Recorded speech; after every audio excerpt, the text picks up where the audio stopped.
तर देवेंद्र फडणवीस यांनी दिलेल्या या प्रतिक्रियेवरती विरोधकांनी मात्र टीका केली आहे।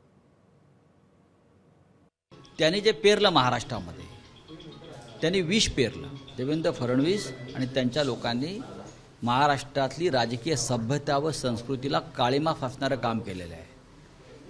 मी सकाळीच म्हणालो, पेशवे काळामध्ये एक आनंदीबाई होत्या बरं का, तसे हे सगळे राजकारणातल्या आनंदीबाई आहेत। कारस्थानं करणं, कपट करणं आणि आपला स्वार्थ साधणं या पलीकडे त्यांनी काही केलं नाही।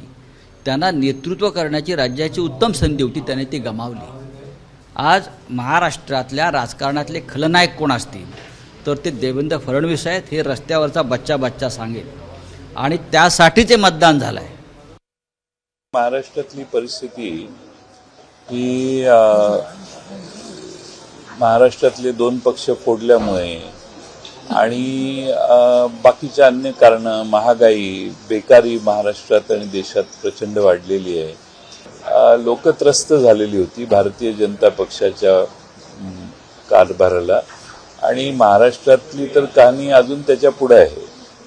महाराष्ट्रातली जनता महाराष्ट्रातल्या राज्यकारभाराला तर प्रचंड कंटाळलेली आहे आणि हा तर मोदी साहेबांच्या कारभाराबद्दलचा अभिप्राय दिलाय जनतेने। एबीपी माझा, उघडा डोळे बघा नीट।